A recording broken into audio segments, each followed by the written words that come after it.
ನಿಜ ಹೇಳಬೇಕು ಅಂತಂದ್ರೆ ಕಳೆದ ತಿಂಗಳು CN ಮುಕ್ತಾರ್ ಅವರ ಒಂದು ಪುಸ್ತಕಗಳ ಚರ್ಚೆ ನಾನು ಅಧ್ಯಕ್ಷೆ ಆಗಿರೋದ್ರಿಂದ ಸಂಚಾಲನೆ ಆಗಿರೋದ್ರಿಂದ ನನಗೆ ಹೆಚ್ಚಿಗೆ ಇದೆ.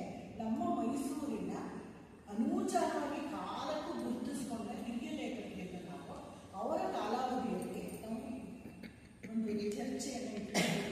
ಅದಕ್ಕಾಗಿ ನಮ್ಮ ವಿಷಾದ ವ್ಯಕ್ತಪಡಿಸಿ 2 ನಿಮಿಷದಲ್ಲಿ ಅವರ ಬಗ್ಗೆ ರಿಫರ್ ಮಾಡಿ.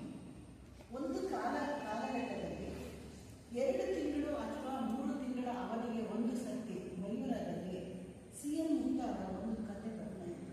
ಬೇರೆ ಪತ್ರಿಕೆಗಳಲ್ಲಿ ಇತ್ತು. ನಾನು ತುಂಬ ಮಯೂರದಲ್ಲಿ ಓದ್ತಾ ಇದ್ದೆ. ಮಯೂರದಿಂದ ಅವರು ಹೇಳ್ಕೊಂಡಿದ್ದಾರೆ ನನ್ನ ಹತ್ರ ಫೋನ್ ಮಾಡಿ ಅವ್ರ ಹತ್ರ ಕಥೆಗಳನ್ನು ತರಿಸ್ಕೊಳ್ತಾ ಇದ್ರು.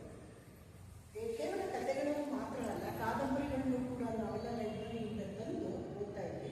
80ಕ್ಕೂ ಹೆಚ್ಚು ಕಾದಂಬರಿಗಳನ್ನ ಬರೆದಿರೋದು ಸಾಧಾರಣವಾದ ಮಾತಲ್ಲ. ಅವರ ಕುರಿತು ಅವರ ಒಡನಾಟ ಇದ್ದಿದ್ದಂತಹ ನಮ್ಮ ಸಂತ ಪ್ರಭಾಕರ್ ಆಗ್ಬೋದು, BR ನಾಗರಾಜ್ ಅವರು ಇನ್ನೂ ವಿಷಯಗಳು ಮಾತಾಡ್ತಾರೆ.